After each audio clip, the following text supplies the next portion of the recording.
Consequence of vapor pressure lowering or consequences of vapor pressure lowering and which is the boiling point elevation. याचा अर्थ काय तर vapour pressure lowering झालं असताना त्याचा परिणाम काय होतो तर त्याच्यामधला पहिला परिणाम काय आहे बॉइलिंग पॉईंट इलिव्हेशन. मग आत्ताच आपण बघितलं बॉइलिंग पॉईंट इलिव्हेशनचा अर्थ काय आहे तर या ठिकाणी when non-volatile solute is added into the pure solvent then boiling point of solution it increases म्हणजेच त्याला बॉइलिंग पॉईंट इलिव्हेशन म्हणतो. हा एक परिणाम आहे कशाचा वेपर प्रेशर लोअरिंगचा. ठीक आहे. मग आता ते आपण ग्राफिकली स्टडी करायचं आहे. मग समोर जो ग्राफ काढलेला आहे ज्याच्यामध्ये आपण काय केलेलं आहे so we are plotted here vapour pressure versus temperature. मग आता या ठिकाणी दोन कर्व काढलेत. सो ए बी हा कर्व आपल्याला मिळालेला आहे तर प्युअर सॉल्व्हंट जो आहे या ठिकाणी आपला जो प्युअर सॉल्व्हंट जे टेम्परेचर आहे ते आपण प्लॉट केलेलं आहे या ठिकाणी आणि मग आपल्याला असा हा ए बी हा असा कर्व मिळालेला आहे. आणि ज्या वेळेस vapour pressure versus temperature of solution म्हणजे ज्याच्यामध्ये नॉन व्होलाटाईल सोल्यूट आहे असं हे जे सोल्युशन आपण घेतलेलं आहे सोल्युशन जे घेतलेलं आहे तर त्या सोल्युशनचा ज्यावेळेस आपण वेगवेगळे पॉइंट्स प्लॉट केले तर आपल्याला कुठला कर्व मिळाला सी डी हा कर्व मिळालेला आहे सोल्युशनचा vapour pressure versus temperature plot केल्यानंतर. मग आता ह्या ग्राफवरनं आपल्याला काय दिसतंय बघा. So the curve of a solution it is below than that of the solvent. So this is the pure solvent and this is the solution. जर समजा आपण इंटरसेक्शन बघितला याचा इंटरसेक्शन आता पहिला सॉल्व्हंटचा या ठिकाणी बघूया. या ठिकाणी जर समजा इंटरसेक्शन बघितला ऑन टेम्परेचर ॲक्सिस म्हणजे एक्स ॲक्सिसला आपण जर बघितला म्हणजे ते टेम्परेचर जर बघितलं so that temperature is the आपण ह्याच्या आधी घेतलेलं बघा टी नॉट बी. म्हणजे ह्या टेम्परेचरला काय होणार आहे दिस इज सॉल्व्हंट इट बॉइल्स. आता हे कधी बॉईल होणार आहे when it equals the external atmospheric pressure. आता हे जे वेपर प्रेशर आहे तर ते वेपर प्रेशर समजा 760 mm इतकं आहे असं इमॅजिन करूया. So at this vapour pressure the external atmospheric pressure आणि vapour pressure of this solvent equals and here the solvent it boils. ठीक आहे. आता नेक्स्ट जो कर्व आहे तो नेक्स्ट कर्व बघा या ठिकाणी सुद्धा काय आहे it will achieve the external atmospheric pressure 760 mm. 760 mm इथं ते एक्वायर करेल बट इट रिक्वायर जर समजा तुम्ही हा इंटरसेक्शन काढला कशावरती टेम्परेचर या ॲक्सिस वरती जर काढलं तर ते आपल्याला दिसणार आहे it is next to the T not B. म्हणजे हे टेम्परेचर आपण 00 ओरिजिन घेतला तर हे टेम्परेचर वाढत गेलेलं आहे.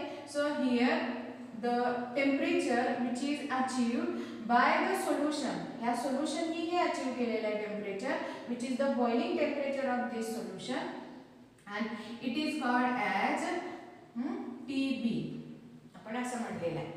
मग ह्या ग्राफवरनं काय कळतंय बघा सोल्युशनचं बॉइलिंग टेम्परेचर जे आहे it is greater than that of the pure solvent. याचाच अर्थ सोल्युशन बॉईल होण्यासाठी म्हणजेच काय सोल्युशनचं वेपर प्रेशर आणि एक्सटर्नल ॲटमॉस्फेरिक प्रेशर हे इक्वल व्हायला काय झालेलं आहे this solution is to be heated more. It requires again more temperature than that of this solvent. इथे ग्राफ मध्ये दिसतच आहे हे जे टेम्परेचर आहे हे लेस आहे than that of this temperature. म्हणजेच आपल्याला इतका लेवलनी हे सोल्युशन पुन्हा जास्ती हीट करायला लागलं. हीट केल्यानंतर मग काय झालेलं आहे it's a boiling temperature is achieve. लक्षात येते का बघा ग्राफवरनं. म्हणजे जो ए बी जो कर्व आहे तो कुणाशी करस्पॉन्डिंग आहे सॉल्व्हंटशी प्युअर सॉल्व्हंट. सी डी जो आहे तो कर्व दाखवला आहे सोल्युशनने. मग याचाच अर्थ आपल्याला काय कळतोय तर व्हेपर प्रेशर ऑफ सोल्युशन, या ठिकाणी काय कळतंय तर vapour pressure of solution is lower than that of the solvent. सोल्युशनचं व्हेपर प्रेशर कसं होतं लोअर होतं.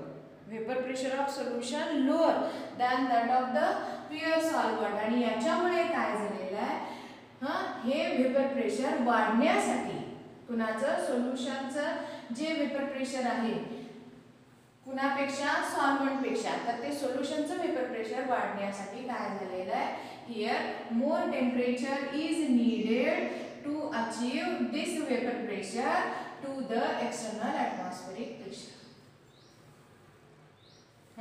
आणि ह्याच्यामुळे काय झालेलं आहे this solution it is to be heated to high temperature to boil it.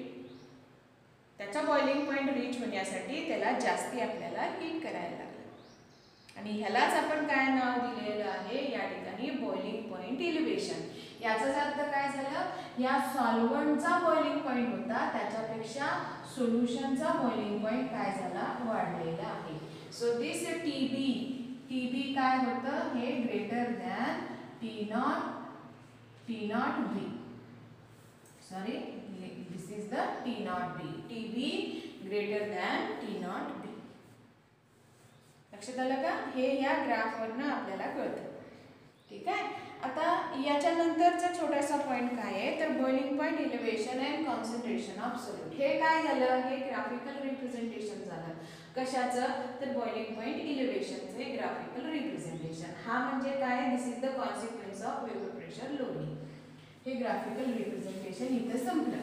आपल्याला एवढंच फक्त मेन्शन करायचं असतं. ठीक आहे. आता नेक्स्ट काय बघूयात आपण boiling point elevation and concentration of solute. ह्याच्यामध्ये काय रिलेशनशिप आहे boiling point elevation and concentration of solute ह्याच्यामध्ये काय रिलेशनशिप आहे. मग आता काय आहे या ठिकाणी boiling point elevation is directly proportional to concentration of solute. कशामध्ये मोजलेलं आहे बघा. सो बॉइलिंग पॉइंट इलिव्हेशन म्हणजेच काय डेल्टा टीबी लिहितो आपण. Boiling point elevation delta T B is directly proportional to m. So this m is the molality. लक्षात आलं. So this m is molality of the solution. काय काय कळलं डेल्टा टीबी म्हणजे काय बॉइलिंग पॉइंट इलिव्हेशन किंवा elevation in boiling point directly proportional to molarity. Concentration of solute कशामध्ये express केलेला आहे मोलॅरिटी मध्ये एक्सप्रेस केलेला आहे. Therefore this delta T B is equal to आता आपण प्रोपोर्शनॅलिटी साइन घालवायचं आहे त्यामुळे कॉन्स्टंट ठेवायला पाहिजे आपल्याला. So is equal to K B into M. ठीक आहे. सो दिस केबी इज बघा this is ebullioscopic constant. So this is म्हणजे जे केबी आहे केबी याला काय म्हणायचं स्पेलिंग बघा EBU असं आहे. सॉरी बघा EBU LLIOS स्कोपिक पुढं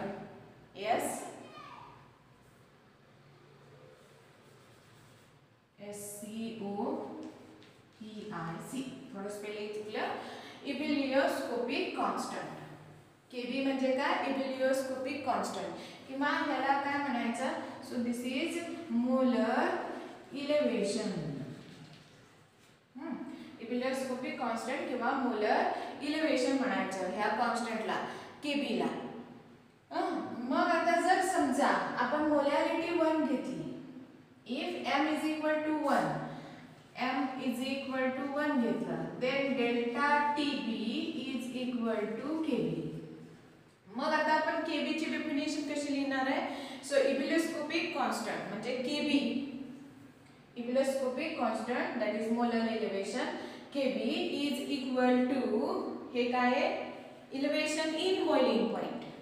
लक्षात येते is the boiling point elevation किंवा elevation in boiling point produced by, कधी हे झालेलं आहे, व्हेन 1 मोलर, या ठिकाणी m इज इक्वल टू 1 घेतले ना आपण, म्हणजेच काय आहे, when 1 molar solution is there.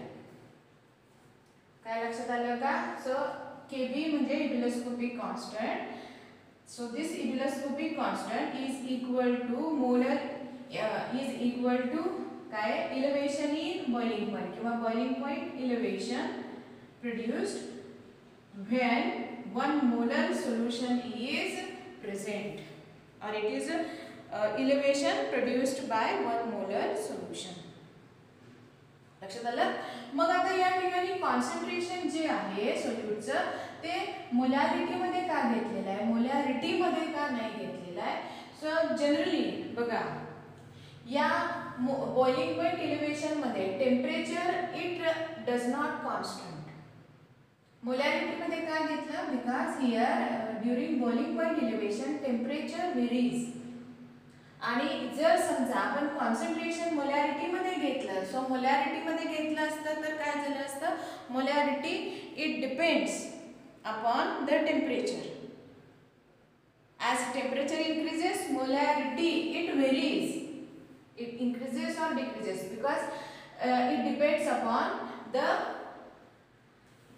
या ठिकाणी कशावरती मोलॅरिटी डिपेंड अपॉन, तर ती त्या व्हॉल्यूमवरती डिपेंड असते.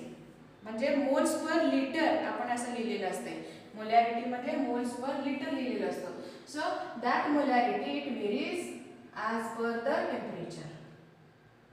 आणि ह्या एक्सपेरिमेंट मध्ये, ह्या बॉइलिंग पॉइंट इलेव्हेशन मध्ये टेम्परेचर कॉन्स्टंट राहत नाही, म्हणून आपण काय घेतलेलं आहे, मोलॅरिटी टर्म घेतलेला आहे. मोलॅरिटी म्हणजे काय, मोल्स पर केजी किंवा मोल्स पर ग्रॅम, त्याच्यामध्ये आपण त्याचं टोटल या ठिकाणी काय घेतोय, मास घेतोय.